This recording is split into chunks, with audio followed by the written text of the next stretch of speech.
Hi, everybody. We're going to continue our study on Moses this week. So we're going to be in Exodus from 5 to 15. At the beginning of class, we're going to do a little activity. We're going to just play leapfrog relays. So a lot of the kids probably haven't ever played leapfrog, sadly enough. So you're going to have to show them how to play leapfrog. And then obviously if the girls are in dresses or something, we want to keep it appropriate for them. So if you need to change up the rules, maybe have the girls who are wearing dresses, instead of leaping over, maybe they have to touch everybody's head as they go through, something to make that so they can still participate in the relay but not have to leapfrog if they do not want to. Something like that. We're going to talk about that, and then we're going to just kind of pull the kids into the story, telling them that, our story is about when a whole bunch of frogs were put on Earth. And they might think that sounds pretty fun, but they'll soon find out when we're in story it's not as much fun as you would think, right? Two frogs everywhere in your bed and in your bathtub and everything. So we will be talking about that. Then obviously you'll go to your story, and then you'll do the story time. Like I said, we're going to be talking about the plagues, and when Pharaoh's heart changes, finally he's going to let the people go after the Passover, right? When the firstborn son had died of all the Egyptians. We're going to talk about that a little bit, and how the people were.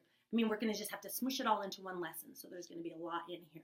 So I would really encourage you, if you're the storyteller, to tell the kiddos to go home and read this. They have a little bit of extra time, if they have a little bit of extra time on their hands, to really read Exodus 5 through 15 or some parts of it, and just really dig in that, because there's just so much we're going to be going over, and it'd be good for them to get that on their own.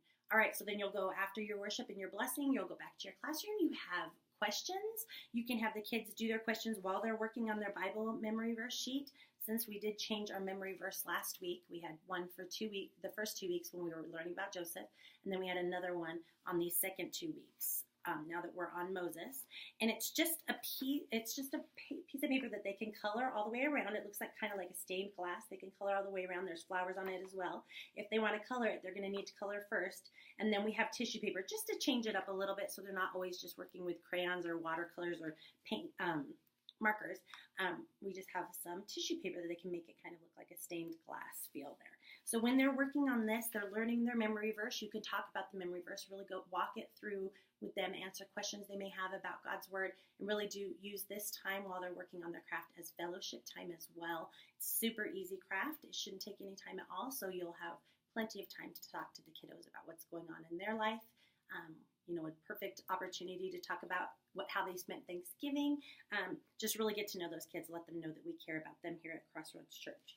So if you have more time afterwards, you guys can start introducing the Bible work for next week, which is going to be from Exodus 16 through 18. Obviously, we're going into the Christmas season, the Advent season, and we will be having some exciting, fun things for you during worship time for the Advent season. So stay tuned to that. We will let you know more about that. So thanks so much for all you do for Crossroads Church. Happy planning, and have a very, very, very happy Thanksgiving. And just know that we here at Crossroads are so thankful for all you do for us and for these kiddos.